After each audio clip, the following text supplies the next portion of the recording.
এরপরে যেটা আছে সেটা হচ্ছে ফিস কালেকশন মডিউল। ফিস কালেকশন মডিউল কি জিনিস? ফিস কালেকশন মডিউল থেকে আপনারা কিন্তু স্টুডেন্টের ফিস কালেক্ট করতে পারবেন। শুধু ফিস কালেক্ট নয়, ফিসটাকে সেট করতেও পারবেন এই ফিস কালেকশন মডিউল থেকে। তো তার জন্য কি করবেন? ফিস কালেকশনে যাবেন, সিলেক্ট করবেন ফিস কালেকশন, মোবাইল নাম্বার এবং পাসওয়ার্ড দেবেন, আপনার স্ক্রিনে মোবাইল এবং পাসওয়ার্ডটা দেখাবে, লগ ইন করবেন। আচ্ছা, এখানে বলে রাখি একই রকম ভাবে এটাও কিন্তু ড্যাশবোর্ডটা হচ্ছে summary, nothing but summary of the whole module. তো আমি এই ড্যাশবোর্ডটা আমি পরে দেখাচ্ছি, প্রথমে টোটাল সফটওয়্যারটা এক্সপ্লেন করছি, তারপরে আমি এখানে আসছি। তো একই রকম ভাবে আপনি যদি ফিস কালেকশন মডিউল ইউজ করতে চান, প্রথমেই কিন্তু আপনাকে যে কাজটা করতে হবে সেটা হচ্ছে আপনাকে ফিসটা সেট আপ করতে হবে। ঠিক আছে, আপনাদের যতগুলো বিভিন্ন ধরনের ফিস আছে আপনি কিন্তু সেগুলোকে সেট আপ করবেন। ঠিক আছে, তো ফিস সেট আপে যাবেন, তার জন্য প্লাস সাইনে ক্লিক করুন, ফিস হেড আপনার নাম দেবেন, অ্যাডমিশন ফিস বা হস্টেল ফিস, যা নাম হবে সেই নামটা দেবেন। অ্যামাউন্ট কত টাকা আপনি চাচ্ছেন ওই ফিসটা, পেনাল্টি যদি কোনো থেকে থাকে পেনাল্টি দেবেন। ঠিক আছে, আপনি যখনই কোনো ফিস সেট করবেন তার এগেইনস্টে একটা ব্রেকআপ পয়েন্ট জেনারেট হয়ে যাবে। আপনি এটা কিন্তু ম্যান্ডেটরি না, আপনি দিতেও পারেন না দিতেও পারেন, ব্রেকআপ পয়েন্ট আছে। দেখুন এখানে প্লাস সাইন ক্লিক করবেন, ব্রেকআপের টাইটেলটা দেবেন, অ্যামাউন্ট দেবেন, দিয়ে সেভ করে দেবেন। তো মাথায় রাখবেন এখানে একটা 2700 টাকা হোস্টেল ফিস দেওয়া আছে। আপনি যে ব্রেকআপ পয়েন্টগুলো সেট করবেন সেটা কিন্তু টোটালটা 2700ই হতে হবে, না হলে কিন্তু একটা অ্যাম্বিগুইটি তৈরি হবে। ঠিক আছে, তো এখানে কিন্তু ব্রেকআপ টাইটেল এবং অ্যামাউন্টটা দিয়ে সেট করবেন, একটার পর একটা ব্রেকআপ পয়েন্ট আপনি সেট করে যাবেন। ঠিক আছে, তো ফিস সেট আপ হয়ে যাওয়ার পরে নেক্সট স্টেপ আপনি কিন্তু ফিসটাকে অ্যাড করতে পারবেন স্টুডেন্টদের ওপরে। ধরুন আমি পিজিপিএইচএস এই কোর্সে আমি সেকেন্ড সেমে আমি স্টুডেন্টদের ওপরে একটা ফিস আমি চাপাতে চাচ্ছি। কিরকম করে করব? আমি সার্চ করলাম, সার্চ করার পরে আমি সব স্টুডেন্টকে সিলেক্ট করছি, সব স্টুডেন্টকে সিলেক্ট করার পরে অ্যাড ফিসটা ক্লিক করছি। দেখুন অ্যাড ফিস ক্লিক করার সঙ্গে সঙ্গে আপনার যতগুলো ফিস আছে সেগুলো কিন্তু এখানে কিন্তু লিস্ট ডাউন হয়ে যাচ্ছে একের পর এক। ঠিক আছে, ফিজের নাম, ফিজের অ্যামাউন্টটাও কিন্তু পাশে পাশে দেখাচ্ছে। ঠিক আছে, আপনি কিন্তু সেখান থেকে সার্চও করতে পারবেন, আপনি এখান থেকে সার্চও করে দিতে পারেন। অ্যাডমিশন ফিস দেখুন এখানে সার্চ করা যায়, সার্চ করে সিলেক্ট করলেন, সিলেক্ট করা মাত্রই আপনি যে পেনাল্টিটা দিয়েছিলেন সেই পেনাল্টিটাও কিন্তু এখানে চলে আসছে। আপনি এটাকে অমিট রাখতে পারেন। অবশ্যই এখানে ডিউ ডেটটা আপনি মেনশন করবেন, কবে লাস্ট ডেট আপনার ডিউ ডেট। ঠিক আছে, আপনি যদি এখানে পেনাল্টি দিয়ে থাকেন তখন কিন্তু এই ডিউ ডেটটা ভেরি ভেরি ইম্পর্টেন্ট, কারণ আপনার ডিউ ডেটের পরে কিন্তু পেনাল্টিটা বাড়তে থাকবে। পেনাল্টিটা বাড়তে না, অ্যাকচুয়ালি পেনাল্টিটা অ্যাড হবে। ঠিক আছে, তো যখন পেনাল্টি নেই তখন আপনার ডিউ ডেটটা খুব একটা ম্যাটার করে না, কিন্তু পেনাল্টি থাকলে অবশ্যই ডিউ ডেট দেবে। তো আমি এরপরে অ্যাড ফিস করছি। অ্যাড ফিস করার সঙ্গে সঙ্গেই দেখবেন এই সব স্টুডেন্টের ওপরে এই অ্যাডমিশন ফিসটা, হস্টেল ফিসটা যেটা আমি অ্যাড করলাম, সিট ফিসটা চলে গেছে। তো আমি এবারে কি করব? আমি একটা কাজ করছি, আমি এই স্টুডেন্টের আমি পোর্টালটা খুলছি, পোর্টাল খুলে দেখছি যে ফিসটা অ্যাড হয়েছে কি না। তো তার জন্য কি করব আমরা? আমি স্টুডেন্ট পোর্টালে যাচ্ছি, স্টুডেন্ট পোর্টালের জন্য student.tech2web.com।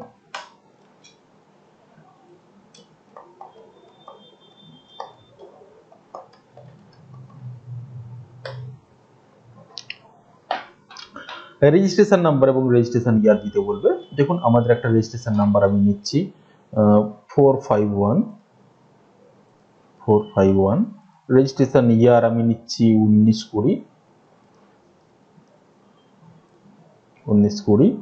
লগ ইন করছি। তো লগ ইন করলেই প্রথমেই যেটা দেখাবে স্টুডেন্ট পোর্টালে সেটা হচ্ছে স্টুডেন্টের একটা ইনফো দেখাবে। দেখুন এই ইনফোগুলো কিন্তু আমরা আপলোড করেছি।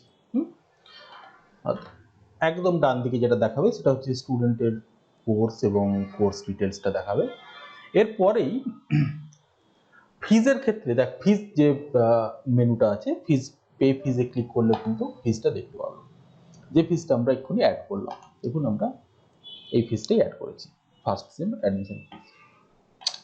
পে নাও বাটনে ক্লিক করছি, দিয়ে ওকে করছি। এখানে গেটওয়েটা রেজার্ভ পে দেওয়া আছে, তো আপনি নিজের মতন করে গেটওয়েটা সেট করতে পারেন। তো গেটওয়েটা সেট করা নেই অ্যাকচুয়ালি, তার জন্য এখানে একটা এরার দেখাচ্ছে। তো আমরা গেটওয়ে অবধি এলাম, আমরা পেমেন্টটা করছি না। ঠিক আছে, ডাউনলোড রিসিপ্টে ক্লিক করলে এখানে আপনি রিসিপ্টগুলো দেখতে পেয়ে যাবেন। ঠিক আছে, স্টুডেন্টরা রিসিপ্টগুলো দেখতে পেয়ে যাবে। তো আমি back to fees collection module. তো এরকম করে আমরা কিন্তু ফিসটা অ্যাড করতে পারবো। এরপরে দেখুন, আমি এক্ষুনি দেখালাম ফিসটা অ্যাড করার পরে স্টুডেন্টরা অনলাইনে ফিসটা দিতে পারবে। এছাড়াও কিন্তু অফলাইনেও আপনারা ফিসটা নিতে পারবেন, আপনাদের কলেজের কাউন্টার থেকেও ফিসটা দিতে পারবেন। তো তার জন্য কি করবেন, ডিউ লিস্টে ক্লিক করবেন। ডিউ লিস্টে ক্লিক করার পরে আপনি বিভিন্ন রকমভাবে ফিল্টার করতে পারবেন স্টুডেন্টদেরকে। আমি এই স্টুডেন্টটাকে ফিল্টার করছি, সেকেন্ড সেম। ফিজ হেড দিয়েও ফিল্টার করা যায়, আমি অল রাখছি ফিজ হেডটা। দেখুন এখানে কিন্তু সব স্টুডেন্ট চলে এসছে যাদের যাদের ফিজ ডিউ আছে। তো এই স্টুডেন্টটার নাম হচ্ছে, আমি যদি সার্চ করি, আমরা এখান থেকে সার্চও করতে পারবো। সার্চ করছি, দেখুন এই স্টুডেন্টের বাকিটা দেখাচ্ছে। এরপরে আমরা কাউন্টার থেকে যদি ফিজটা নিতে চাই, তার জন্য আমরা অ্যাকশন বাটনে যাব, রেকর্ড পেমেন্টে ক্লিক করব। রেকর্ড পেমেন্টে ক্লিক করলেই এখানে দেখুন আপনার টোটাল ফিজটা দেখা। তো ফিজটা দিলাম, mode of payment cash, record payment করছি। রেকর্ড পেমেন্ট করলেই কিন্তু ফিজটা আপনি কালেক্ট করে নিলেন, ক্যাশ মোডে কালেক্ট করে নিলেন। তো কালেক্ট করার পরেই প্রথমে যেটা দেখাবে সেটা হচ্ছে রিসিপ্ট আপনার একটা জেনারেট হবে। আপনি যদি রিসিপ্ট বাটনটা ক্লিক করেন তাহলে কিন্তু একটা রিসিপ্ট জেনারেট হয়ে যাবে। এরপর আপনি যদি ব্রেকআপে ক্লিক করেন তাহলে কিন্তু একটা ব্রেকআপ জেনারেট হয়ে যাবে। এক্ষেত্রে কোনো ব্রেকআপ দেওয়া নেই, তার জন্য নো ব্রেকআপ দেখাচ্ছে। এরপর আমরা যদি স্টুডেন্ট মডিউলটা যাই, এটা স্টুডেন্ট মডিউল।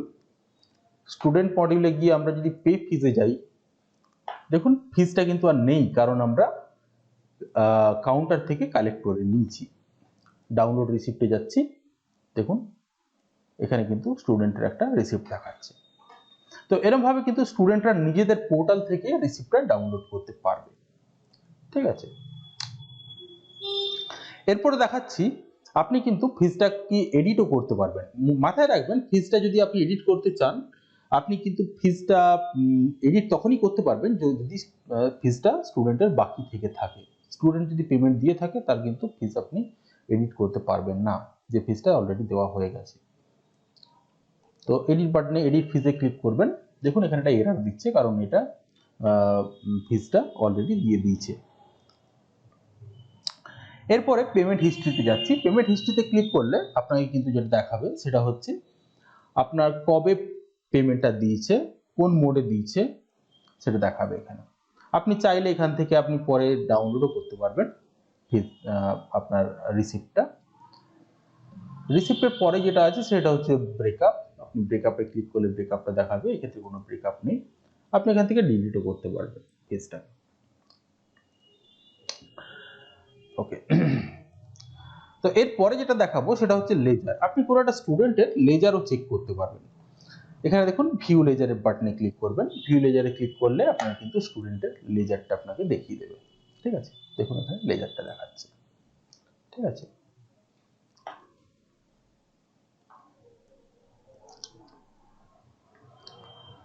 ওকে।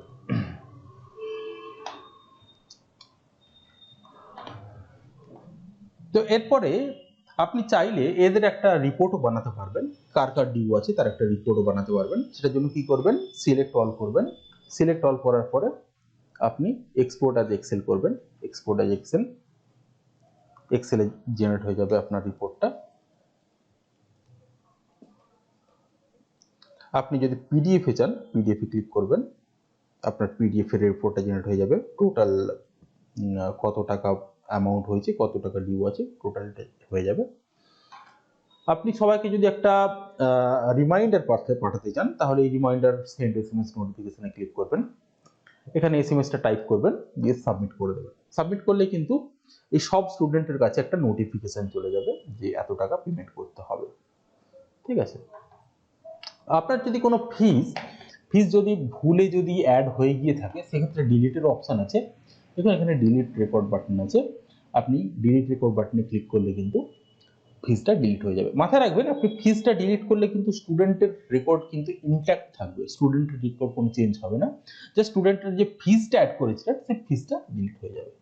ঠিক আছে। তো আমি স্টুডেন্ট লেজারটা দেখালাম একটু আগে। স্টুডেন্ট লেজারের ক্ষেত্রে আপনি যদি কোনো লেজার পেতে চান, তার স্টুডেন্টের রেজিস্ট্রেশন নাম্বার এবং রেজিস্ট্রেশন ইয়ারটা দিতে হবে, তাহলে কিন্তু লেজারটা জেনারেট হয়ে যাবে। আমি একটা দিচ্ছি,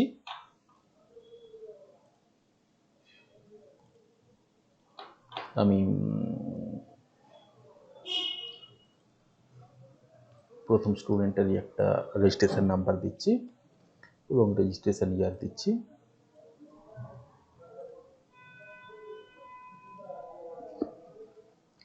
দেখুন স্টুডেন্টের ডিটেলসটা চলে এসেছে। এবার দেখুন এই ফিজের ক্ষেত্রে এই দেখুন এই ফিজটা কিন্তু আমরা অ্যাড করেছিলাম। যে স্টুডেন্ট ফিজটা পেমেন্ট করে দেবে তাদের পাশে কিন্তু প্লাস বাটনটা চলে আসে। প্লাসে যদি আমরা ক্লিক করি তাহলে কিন্তু এর এগেনস্টে কবে পেমেন্ট দিয়েছে, কত টাকা পেমেন্ট দিয়েছে, টোটাল ডিটেলসটা আমরা পেয়ে যাবো লেজার থেকে। আমরা ডাউনলোড লেজারে ক্লিক করলে এর লেজারটা আমরা ডাউনলোড করতে পারি, স্টুডেন্ট লেজারটা। এরপরে যেটা দেখাবো সেটা হচ্ছে পেমেন্ট রিপোর্ট। আপনারা রিপোর্টও জেনারেট করতে পারেন, বিভিন্ন ধরনের কম্বিনেশন দিয়ে আপনারা ফিল্টার করতে পারবেন কোন একটা ডেটের এগেনস্টে। সাপোজ আমরা দেখতে যাচ্ছি 1 এপ্রিল থেকে 30 এপ্রিল অবধি কে কে পেমেন্ট করেছে। আমরা দেখুন এখানে সবগুলো কিন্তু অল রাখছি। এখানে দেখুন কোর্স কোড দিয়ে ফিল্টার করতে পারবেন, কোর দিয়ে ফিল্টার করতে পারবেন, সেম, ফিজ হেড, পেমেন্ট টাইপ, বিভিন্ন ধরনের ফিল্টারিং অপশন আছে। প্রথমেই আসছি যেটা, সেটা হচ্ছে কোর্স কোড। আমরা যদি বিওটি সার্চ করি এবং বিওটি দিয়ে সার্চ করি তাহলে কিন্তু আমরা পাবো না, কারণ স্টুডেন্টটা পিএইচএস এ পড়ে বলে। এরকম ভাবে আমরা সেমের ক্ষেত্রে একই রকম ভাবে করতে পারি, বিভিন্ন ধরনের সেম দিয়ে আমরা কম্বিনেশন করে আমরা সার্চ করতে পারি। পেমেন্ট টাইপ কি আছে, পেমেন্ট টাইপ আপনি অফিস কালেকশন বা স্টুডেন্ট পোর্টাল, কোনখান থেকে পেমেন্টটা এসছে সেটা আপনি সার্চ করতে পারবেন, যে পেমেন্টটা স্টুডেন্ট তার পোর্টাল থেকে দিয়েছে নাকি আপনি অফিস থেকে কালেক্ট করেছেন। ফিজ হেড আছে, বিভিন্ন ধরনের হেড আছে, আপনি হেড দিয়ে সার্চ করতে পারেন। তো আপনি জিনিসটা তৈরি করার পরে, রিপোর্টটা তৈরি করার পরে, ফিল্টার করার পরে আপনি কিন্তু রিপোর্টটাকে পিডিএফ বা এক্সেলে ডাউনলোডও করতে পারবেন। ঠিক আছে, পিডিএফ বা এক্সেলেও ডাউনলোড করতে পারবেন। তো এরপরে যেটা দেখাবো সেটা হচ্ছে অ্যানাউন্সমেন্ট। অ্যানাউন্সমেন্টের ক্ষেত্রে কি, অ্যানাউন্সমেন্ট মানে এখানে যে অ্যানাউন্সমেন্টটা আপনারা সেট করবেন সেটা স্টুডেন্ট পোর্টালে স্টুডেন্ট সেটা অ্যাজ এ অ্যানাউন্সমেন্ট দেখতে পাবে। তো আমরা এটা একাডেমিক্স মডিউলও দেখিয়েছি। তো এটার জন্য আপনি একটা টাইটেল দেবেন, ইউআরএল দেবেন, ডেট এবং কোর্স টাইপ দেবেন। আমি এর ডিটেলসে বলছি না, কারণ আমরা একাডেমিক্স মডিউলে অলরেডি দেখিয়েছি জিনিসটাকে। এরপরে যেটা দেখাচ্ছি সেটা হচ্ছে সেটিংস। সেটিংসে কি আছে, সেটিংসে আপনি আপনার পাসওয়ার্ড এবং টু স্টেপ অথেন্টিকেশন আপনি অ্যাক্টিভেট বা ডিঅ্যাক্টিভেট করতে পারবেন। তো এটাই হলো ফিস কালেকশন মডিউল। ফিস কালেকশন মডিউলটা পুরোটা এটা একটা পুরো ফিচার্সগুলোই দেখালাম আমি। তো এরপরে যেটা দেখাচ্ছি সেটা হচ্ছে ড্যাশবোর্ড। তো ড্যাশবোর্ডটা হচ্ছে সব ফিচার্সগুলো যেগুলো দেখালাম তার একটা জাস্ট সামারি ড্যাশবোর্ডে থাকে।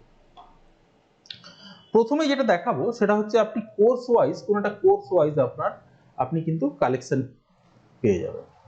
ঠিক আছে, কোর্স ওয়াইজ একটা কালেকশন আপনি জেনারেট করতে পারবেন।